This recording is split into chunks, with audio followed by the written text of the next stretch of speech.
So sometimes you eat food and immediately you're like, oh, that's a mistake, because it stays right up in your in your throat, and when it hits your gut, it's like a bomb. You're like, that's not going to be good later, right? This is going to be really, really bad. It's not good for business. It's good for anybody. But also on the flip side of that, you eat some food sometimes that's just flat delicious, and you're like, this is the best decision that I've ever made in my life. And then hours later, you wake up in a hotel room. So wake up in a hotel room, run into the bathroom. We went to a UFC fight. Me and my buddy Bill, Bill, and his son Logan. We all go to the UFC fight in Nashville, and we're drinking, having a good time or whatever. Well, his son went to the concession stand and brought back down a humongous thing of chili fries. Oh, that sounds good. When I tell you, those things were the most delicious thing I've ever eaten. Man, we destroy those chili fries. Just gone.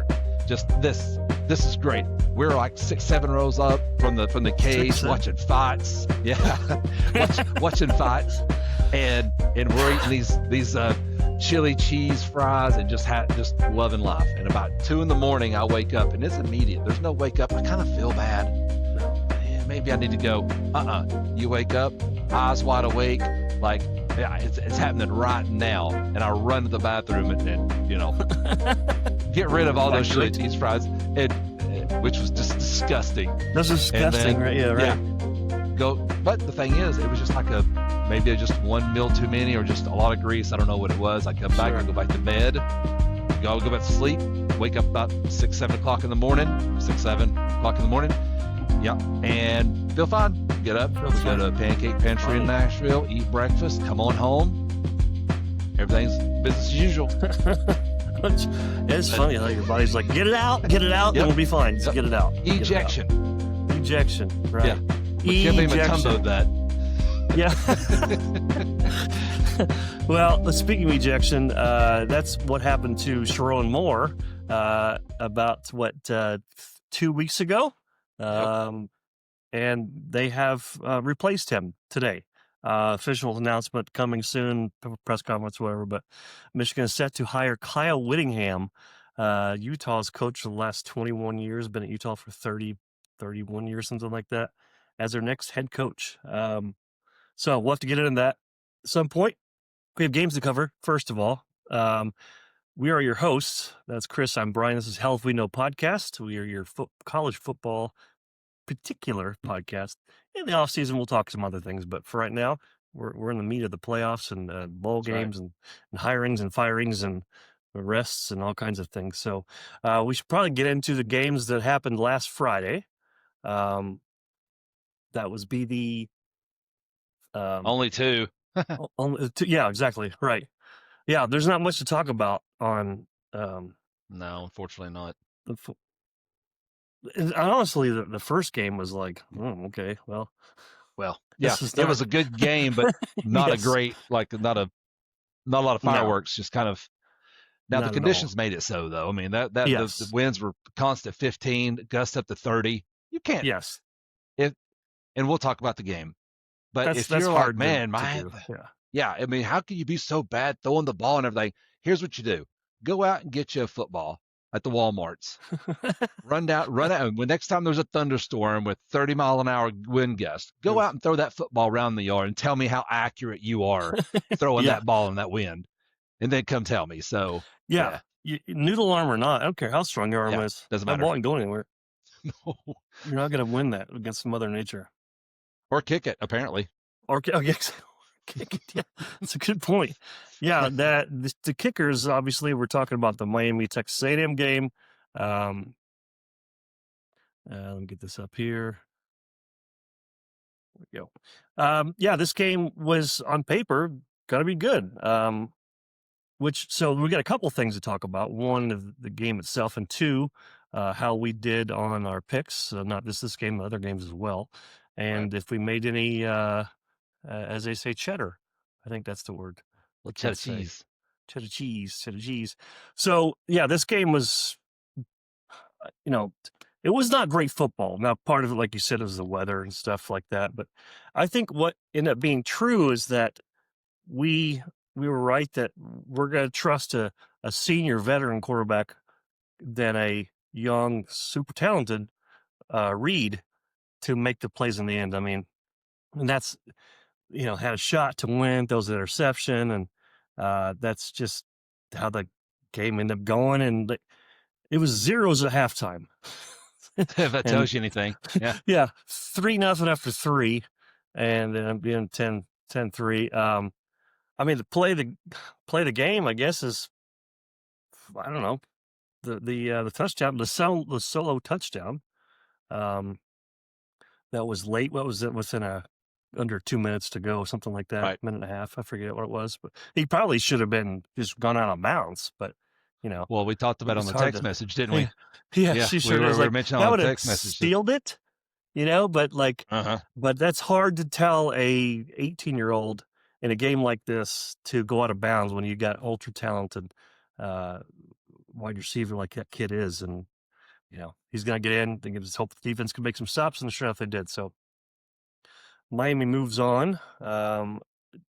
It's just 11 of 30 on third down combined teams, just not good. A&M couldn't run the ball basically at all, It, whereas no. a certain Miami player could, and they just decided, he only needs about 15 touches.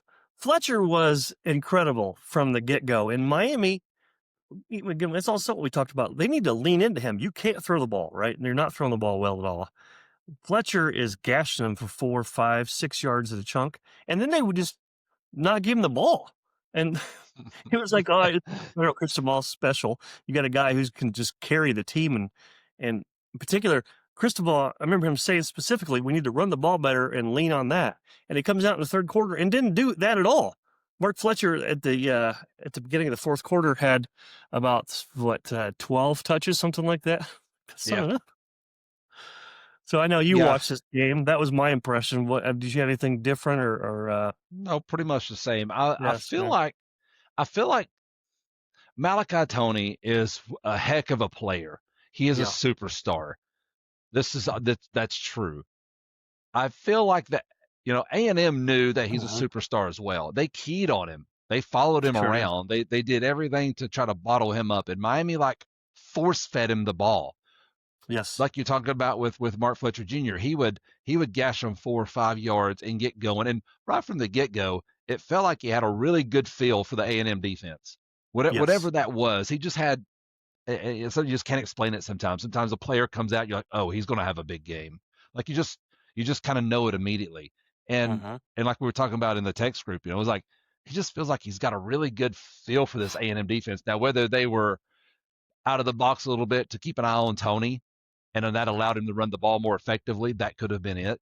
He could have just had a really good feel for the blocking. He's a big power back, so anytime hmm when he was getting the ball, if he got touched by a lineman or a linebacker, he broke a lot of tackles and was gone. They were trying to arm tackle, reach out and try to just grab him. He would run through all that. And like you said, they would make hay with him, and then be like, yeah, okay, we're not giving you the ball. Let's throw a bubble screen to Tony out here. Now you're right. behind the Get it for sticks. Now nothing. you can't run it. Now Right, you're throwing a 30-mile-an-hour wind, punt the ball. That's how right. so many drives from Miami went like that. Like I said, he had 17 carries. If I This is just Chris in East Tennessee. If I Yeah, was if I was Cristobal and I watched him rip off runs like that, like man, I feel like he's got a really good feel here. That kid's getting no less than 25 touches. I was just gonna say upwards of 30. 25 is the number. Yeah. And we're going to Yeah, run him and run him and run him and run him until either he just gives out or we get this game well in control. So, and they yeah, missed a lot of field goals. Was it Carter Davis for Miami, who's been pretty good this year, was one of yeah. four, It's left 3. Yeah, 9 points on the field. If this game's 19-3, we'd look at it a lot different, yeah, absolutely. Right, and they were makeable absolutely. field goals. But that we talked about that wind. There was one kick was straight down Broadway, and about 5 yards out, it goes dead right. It Yeah, gets pushed out to the right upright. It was no good. It was like, well, there you go. And so that's what do they you do, just, right? yeah, it was just that kind of a deal. So, but yeah, it was if you're a defensive guy, this is a fun game. If you're a Yes, Miami fan, it was frustrating because you feel like you kind of escaped. And then if you're you A bet. and M, Yeah, what a sour way. You were elite all year in the last two games of the year, you lose. You look like A&M That takes a of really old. great season and waters it down a lot. Sure does. Because their schedule compared to like, Tennessee's and Bama's and Georgia's was it was certainly weaker, right? They didn't have Right. to face all those teams. So they you play who's in front of you, but they turned that into, 11-0 to 11-2 within a couple weeks. So Miami moves on. New All Year's right, Eve, the other baby. game, New Year's Eve. Yep. All right, Tulane, Ole Miss. Not much to say there. Like this was just we're happy the under hit. That was the biggest thing. When Ole Right. Miss comes out and they get a big play on first down, and like, man, they're going to score within about 3 plays. I messed you back up. No, they scored in particular Three exactly plays. 3 plays, And it was and game. It was a not game one of over them right was. there. It was a game, right? Exactly. You could see That like was like it, Tulane had no business on the field. They had no business on the field when they played back in October or whatever right. it was. They sure as hell didn't then. It wasn't going to change anything with or without Kiffin. You said that explicitly on this show, the preview, that Kiffin there, that's not going to win or lose this game for Ole Miss. The next week, however, we'll get to that. Could very Yep. well be, yeah. Oregon dismantles James Madison. Of course, like there's not much to see there, talk about there, other than the big thing is James Madison, Tulane. Do they belong? Well, pretty clear that they don't. And I don't know if they can make any changes about how this looks, who's going to be in. We talked about it last time. I would rather see Notre Dame play in Oregon. I'd rather see Vanderbilt play in Ole Miss or vice versa, somewhere in there. Those games are non-competitive, so much so that the playoff committees said, "Let's put those games during NFL games, so we don't we don't Right. we don't So lose now, any viewership any more than we normally would." So, those games were both over by end of first quarter.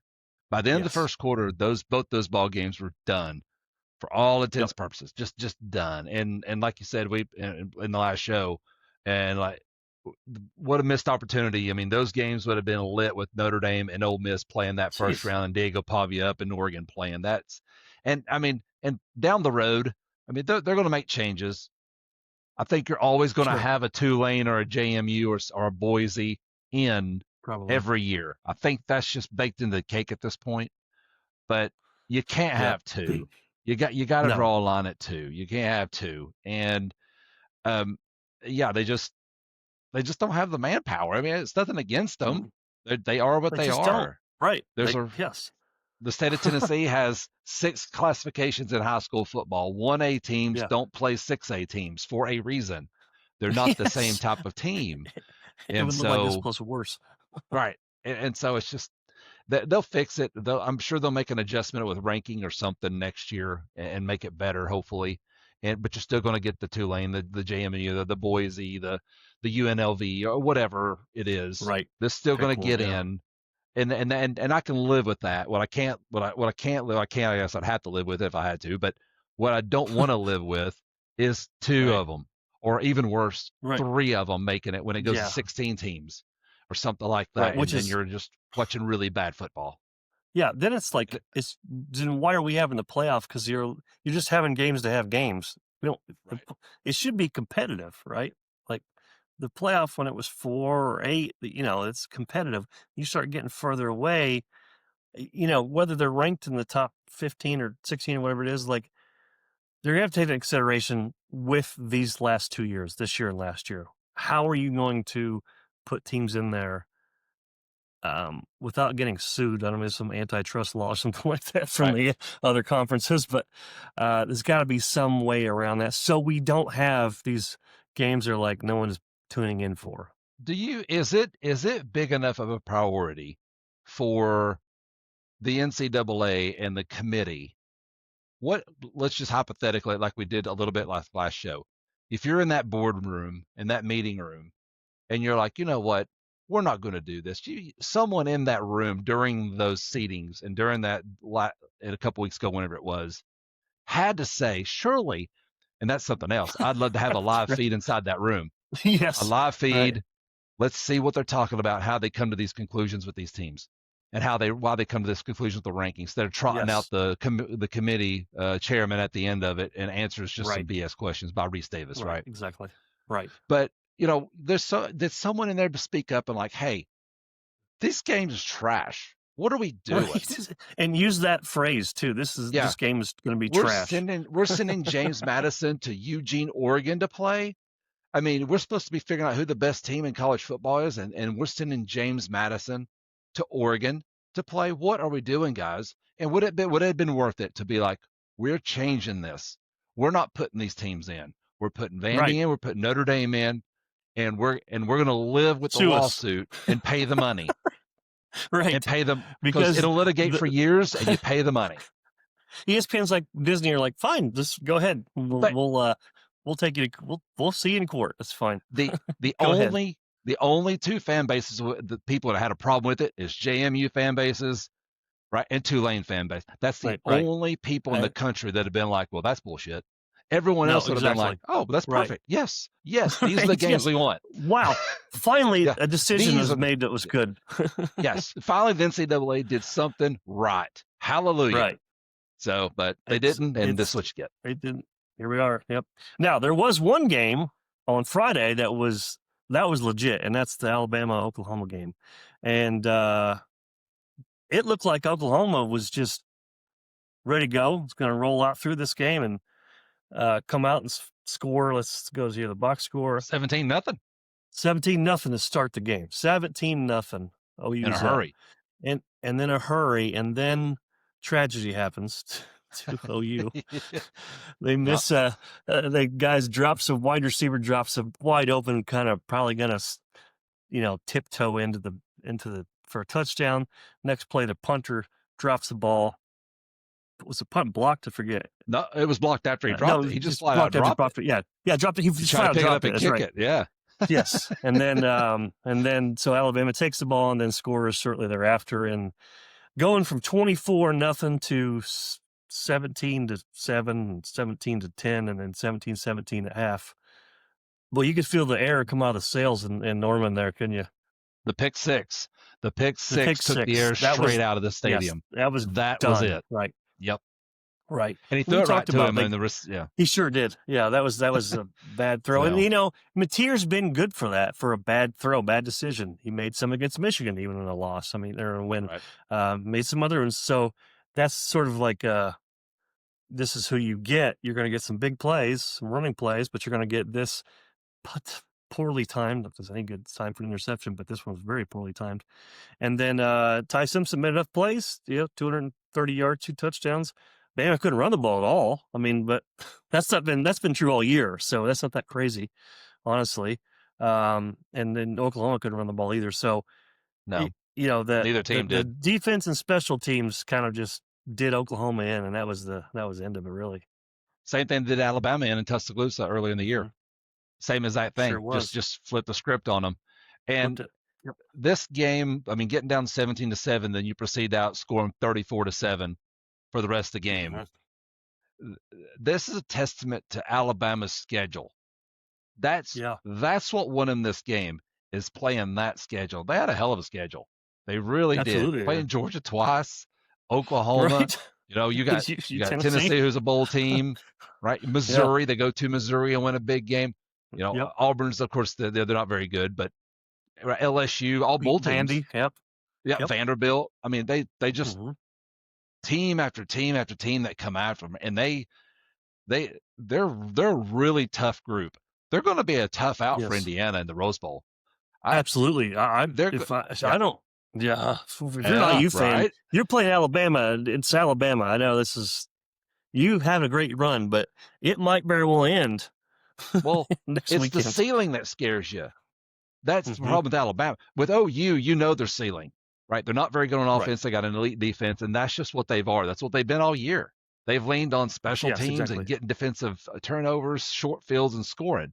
Well, you've seen Alabama go to Athens and operate at an extremely high level. Yes. And go in and win that game at Georgia. Like that's a huge and that offense looked elite, like one of the best in the country. Yes. That's what they can be.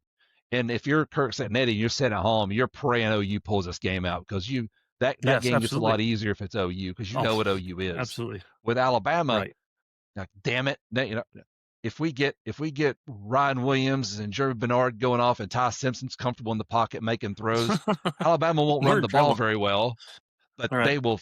They're gonna move the ball. They're gonna score it if they're operating at a high level. And now you give them all the time Right. off to get healthy, to game plan it, to come up with some schemes and stuff like that. They're good on defense. I just it gets. We'll talk about that in the preview, of course. But Yeah. this is not the team Indiana wanted to see in the Rose Bowl for sure. No. And just think about this. This is with Ryan Williams with 1 catch for 5 yards and Bernard 3 Right. catches for 40 yards. Yeah. The freshman Brooks goes nuts for 5 catches, 79 yards, 2 touchdowns. Like, that's the problem with Alabama. Now, they can't stack as many 5 stars as they used to, but they can stack enough at each position, especially at wide receiver here, Right. and that paid off with them in the end. So, like, you can't cover all these dudes all the time, and that paid off. And I think probably, talking about their schedule, going to Georgia or playing this Oklahoma team earlier, they got punched in the mouth a few times, and they took it and they said, "Look, they're not going to flinch." This Oklahoma team or Alabama team did not flinch when they're down 17 Nope. nothing. They just kept. It was early in the game. Still, they kept making, be who you are, play defense. Try to run the ball, make a few plays, get the ball to your playmakers, and if they're shut down, we'll find another playmaker. Right? It's fine. We can do this. And And that next and thing you know, it's 34-7 the ending. I mean, yes, it was just it's domination, right. basically. And OU won. And then what's if you're an OU fan, this is what really aggravates you. You won that game in every facet except the Oh yeah, scoreboard. You yes, right. You outrushed them, 55 to yep, 28. Now, minus 22 yards of sacks, but still, you outrushed them. right. Still, You were 7 of 18 on third down. Bama was 2 of 12. right, Time of right. possession, you held the ball for 33 minutes and 8 seconds. Bama had it 26-52. Sacks, you were -1 in sacks of the whole thing. They had 5, you had 4. First Right. downs, you had 18, they had 12. Throwing the ball, Simpson threw it for 232, and Mateer threw it for 307 because they had to throw it there toward the end. I We had to, got it. right. But I mean, they won that game pretty much in all the categories except the scoreboard. And that just tells you, and it was Yes. all special teams and hidden in there, and the pick six. Yes, it And was. then there you Yep. go. There's 2 or 3 plays this game turned around, which we Hmm. talked about just a minute ago, and that's the difference in this game. I mean, that's just it. I mean, Oklahoma came out playing really well, and then that, like you said, that pick six just like completely deflated them. That was it. And they had a few plays here and there, a decent drive, but Bama just did what they do. That's just they don't flinch. They're not scared of anybody. They And played it's that tougher schedule. teams. They got beat by Oklahoma. Yeah, it's a schedule Right. exactly. It goes It's back that to the schedule. schedule. Yep. Mm-hmm. Absolutely. So that wraps up the first round of games, which now we get to. Now we're getting really exciting because there's some real games now. All of them are real games. They're all bangers this next week. Bangers, right? They all are, man. Absolutely. All bangers, yes. So we'll do a preview show for that, right? We'll do that one. Unless you want to do it now, we'll split it. We'll do it Monday. Let's do it Monday. Okay, I we'll do it got to get Monday. some stuff Okay, ready. sounds good. Yep. Sounds good. Yeah, so we'll do previews of those games. The first one's on New Year's Eve. That's the Miami Ohio State game, and then 3 games on the first. So yeah, buddy, one rematch in there, but that was a good game when we saw last time. Yep. In Georgia, Ole Miss scores 35 in Athens. And we'll talk about that a little bit, and we could touch on them. But that's a very different game without Lane Kiffin. This is the one they missed, and we do the preview. We'll dive deeper into it, as I got a theory about that. And so that's the big thing. And then Miami Ohio State might surprise you on who we pick on that. We'll see. Indiana Alabama, best setting in college football, and that's going to be a fun one. A lot of red in that stadium come New Year's Day. Nothing but red, right? And then white, the first game of the day, the 12 noon kick, is Oregon Texas Tech in the Orange Bowl, dude.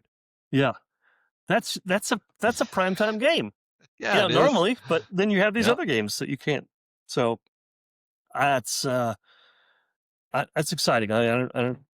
We'll get into it. I'm trying to not get too excited about it because we're going We're to going to be cover worthless New Year's Day. Now there is a dilemma at the Yes. Norton household in that the New Year's Eve game, the Miami Ohio State game, which I've already claimed I'm watching that game, but at 8 p.m. Eastern, the finale of Stranger Things launches from Netflix, which is 2 hours and 10 minutes. So I have a daughter and a wife that are like, "Oh, we don't care about this game. We want to watch Stranger Things for 2 hours. It's the series finale. This is the last thing." And no. Is that show live? Is that a live show? Yeah, because this game is a live show. No. So that's on Netflix. You can watch it anytime you want. This game is live. Yeah, I've already. I mean, I'm putting my foot down on this one. It's football on the TV. You guys watch it on your phones, your iPads. I don't care. Go somewhere else and watch it. I don't care. It's Miami, Ohio State in front of me with a bourbon in hand. That's what it is. It's New Year's Eve, right? Yeah. Yeah. I'm 46. So I don't care about New Year's Eve anymore. I want the ball game. Yes, exactly. Give me 2 or 3 games. Yeah. I'll stay up till. You'll even stay up late for a game like this. Heck yeah. Damn right I will. I will be. It will be, absolutely. So, all right. Well, those are the games. Well, do you have any? We talked about the Michigan news is, new. Today is the 26th of December, day after Christmas.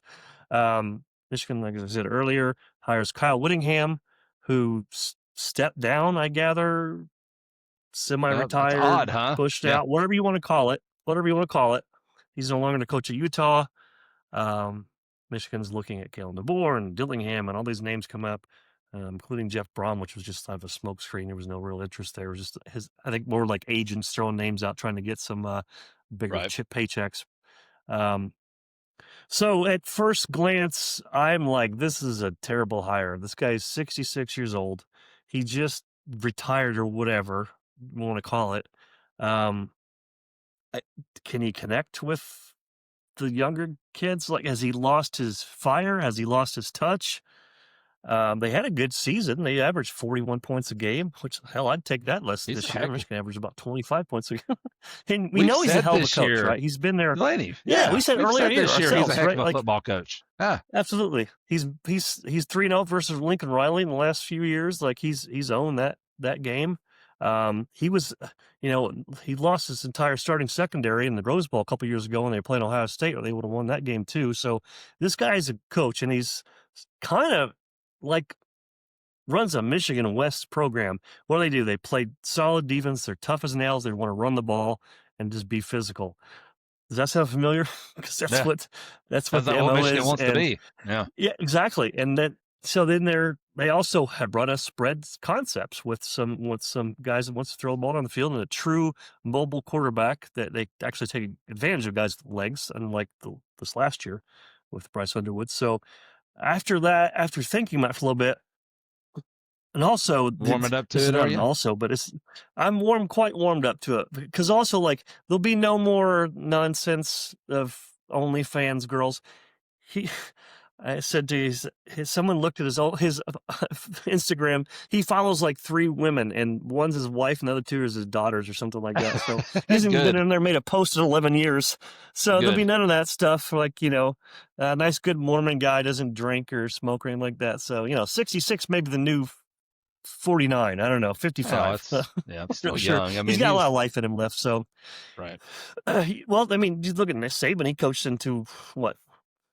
69, 70. Kurt Signetti's 64, so it's not like, it's just different now. But, and used to be like, you want a guy's going to be in the program for 15, 20 years, whatever, but it's not realistic anymore. There's not a lot of guys staying around that long. Like, so if we get 5 years out of him, which is the contract, and they're paying him peanuts, he's only making $8 million a year and guaranteed only 75% of the contract. So Michigan did a good job of like negotiating this out and, making it make sense for everybody involved. And the funny thing about it right now, he's traveling with Utah because he's planning on coaching them in the bowl game. So it must be a little awkward on that plane doing hey, see you guys later. I'm out, because he's going to be going to Orlando tomorrow to meet the Michigan team and kind of get with them right away, because you need to make that connection before next Friday when the portal opens up. The window opens. You don't have time. And that is what it is. Yeah, there's been several kids that have said, well, we're sticking, we're great, whatever. No, nothing on Bryce Underwood officially, but sounds like sources say he's happy with how things are going to go. Um, and there've been a couple recruits say yes, we're sticking. There's one recruit they lost, but that's going to happen, right? So Right. it's the Yeah. trade off is fine, right? Yeah, you'll trade some recruits in the short term to have a good hard nosed football coach who don't give a Hmm. shit about anything except for his family and football. That's it. Yes. And that's what he Right. is. Like you talked about with Instagram. I mean, that sounds like a coach. It sounds like Kirk Signetti is who it sounds like. He's Yes. just been out Exactly. in Yeah. Utah Exactly. this whole time. Yes. This and this feels like not many jobs in the country. He retired, in my opinion. I don't know this. This is purely opinion speculation on my part. This feels like, okay, I've accomplished everything I can accomplish at Utah. I've got plenty of money. I'm going to go spend time with my family, you know, work for the church, whatever. And that's Right. it. And then this Michigan job just kind of bounced around like the game show on Price is Right. You know, the things Yes. falling down Right. through there, and it just kind of landed right in his lap.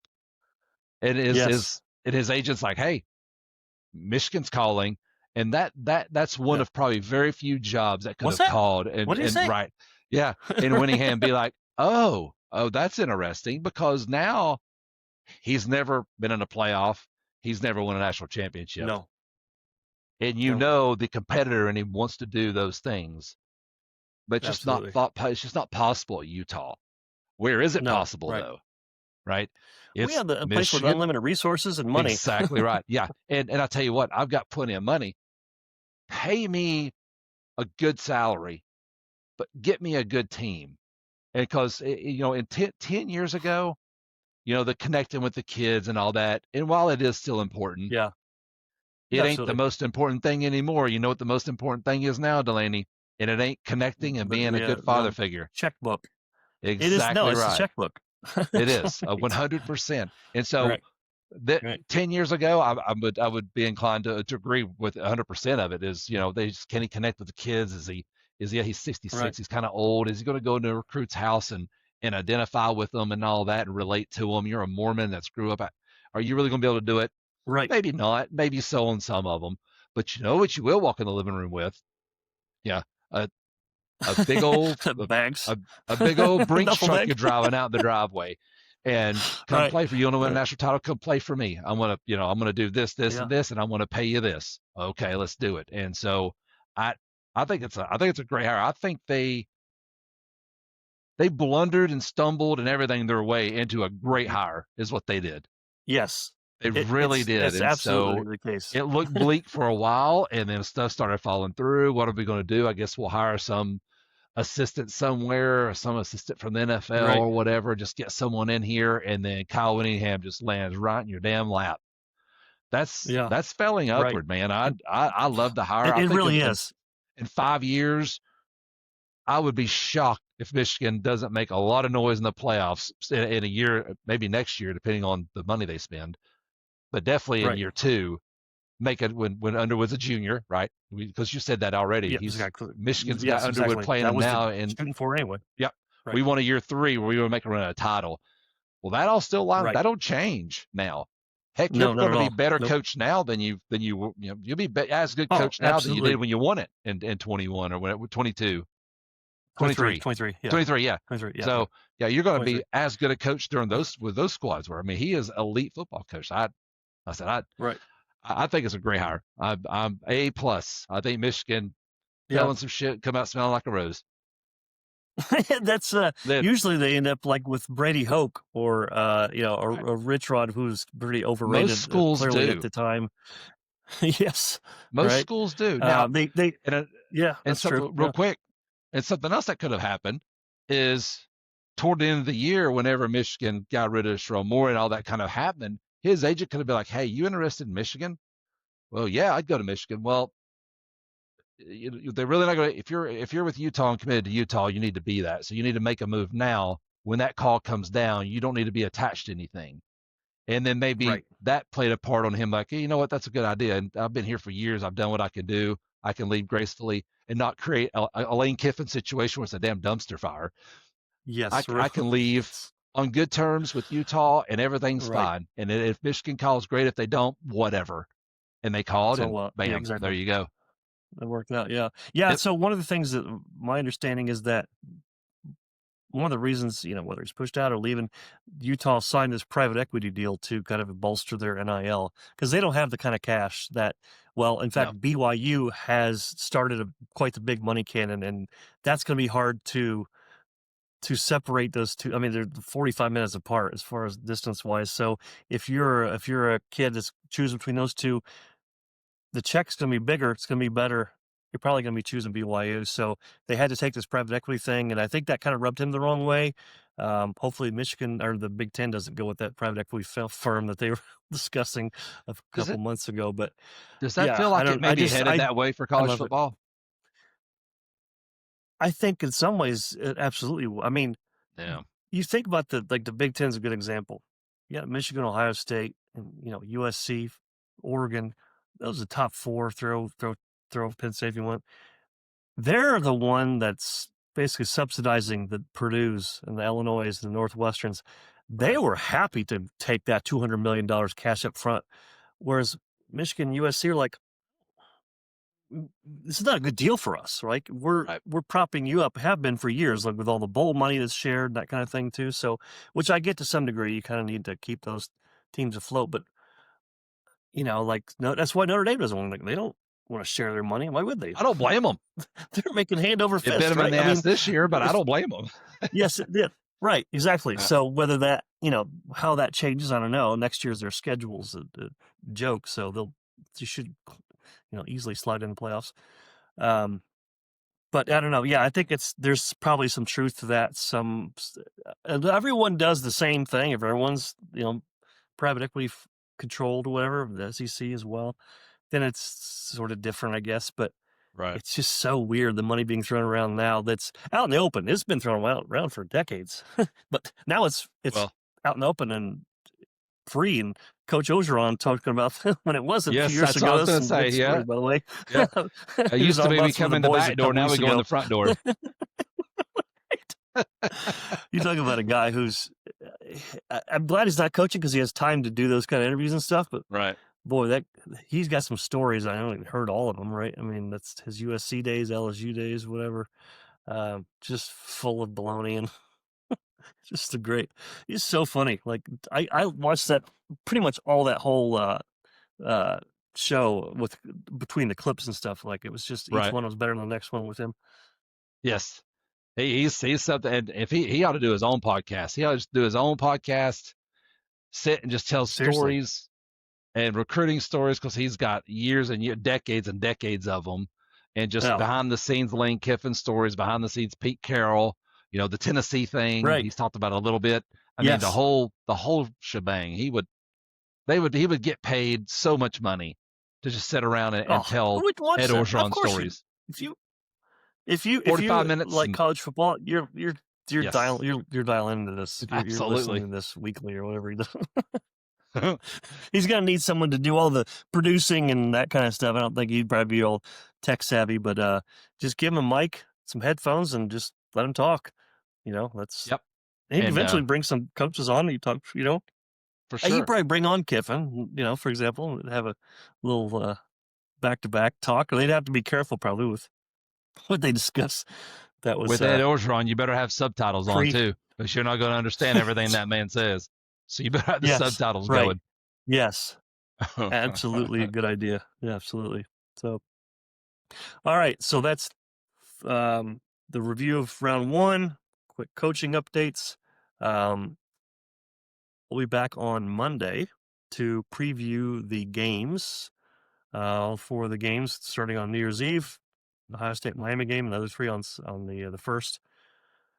This is no more joke games. Like these are all legit. These teams all Yep. deserve to be there, and I anticipate all games will be good and competitive. If I had to choose one game that might get out of hand,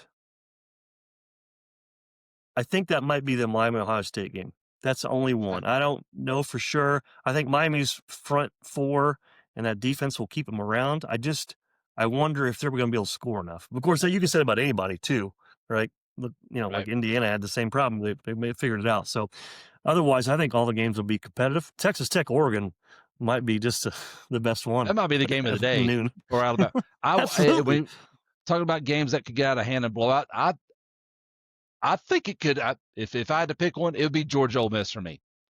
I could see Georgia rolling Sure. Ole Miss. Yeah, As bad as the Ole Miss defense that's true. is, they didn't punt the first game, and No. without Kiffin there, how does those little, and we'll talk about those little adjustments, those little things he sees on the sideline that maybe Charlie Weiss Jr. don't see, or whoever's there.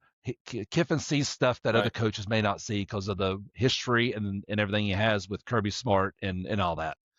He just is standing Yeah, on that that's sideline. a He can good see point. things and radio up. Hey, they're in this. Call this, that we can get them on. That stuff Lane Kiffin does. That's where he pays off. That matters. That's how they end up, 35 points and Yes. leading that Yep. game until George is like, just okay, that's enough. We're Yep. all done here. We're gonna just not let you score the last quarter and a half or so. So, all right. Well, this was this 18.1? Oh no, we almost Yes. forgot the money. Yeah. Money. The most important part of the whole thing, man. Money. Most part of the whole thing. I like said almost under an hour. We're gonna get an hour. That's not gonna be the case. Yep. All right, so we made some picks. Refresh the viewers' memory of what we did and how we went about it. Yeah, well, all year we did, well, not all year. The last probably third of the year, I started picking out 6, 7, 8 games, and we would pick money line, against the spread, over under. So 3 picks per game, and we actually wasn't bad. I didn't keep up with the full record, but we had really good weekends, and some weekends we didn't have good. But nevertheless, this past weekend we did really well. So Yeah. we went this past weekend. We had 12 picks. It was 4 games, 3 apiece. So 12 total. We go 9-3. 2. We went 1-2 at Bama OU because we both picked OU to win it and to cover. So Yeah. missed those 2, but we did pick the over, 100%, yeah. which was like stealing money, is what that was. Right. Absolutely, it was. It was like 35 or something like that, or something stupid. Yeah, it was 39.5. They blew right past that. Okay. Yeah. We were 3-0 Miami and A&M. We nailed that sucker. I'm telling you. So the under, which was like stealing money too, considering the conditions. That felt good at halftime, didn't it? It did. Felt pretty safe, didn't you? And then we go 3-0 versus Ole Miss, did. which was easy. It was Ole Miss to cover the 17.5 and the under, which, what was the rationale? They couldn't get the 56 in the first game with Kiffin. How were they going to get the 56 total in the second game without him? And they in fact did not. So that was pretty impressive there. Oregon, James Madison, we go 2-1, and we were 3-0. And James Madison scored the last touch. It was 25 points. They scored in the last minute of the game to get it down. To get it down to the backdoor cover, to get it down to like 18 points or whatever it wound up being. Sons of bitches. Always get you. That's right. Oregon was up like 30-something points, and then basically Lanning's like, okay, play everyone in the stands. If the students want to come in and play, come on in. And you wind up giving up 34 points in the back end to a JMU. So we go 2-1. Now, I will say, the games you got Drew for, you were 6-0 in your picks. I was 3-3. So I'm responsible for the 3 losses. Oh, okay. You were 6-0 in your picks, so you did very well. Okay. You had the Miami and A&M game, and you had the Tulane Ole Miss game. Those are the picks that you made. Okay. I had Oregon, JMU, Bama, OU. So 3-3. You were 6-0. Okay. So you did the heavy lifting on that. So nice job. Yeah. Right. We started off. I put $80 in the bank. So the 3 picks, I did $5 a pick. Not much money. Wound up being $60 total. So $60. Yeah. We left the weekend with $100.92 in the account. So, but there was 80, so 20's already in there. So we basically netted $20.92. So, all right. But this is first weekend. We're going to do second weekend, then the semis, then the finals. Do our whole thing for the whole playoffs, our record, our winning percentage. I'm gonna have all that at the end of this and see what we do. All right. Well, that's a good start. It's a good start.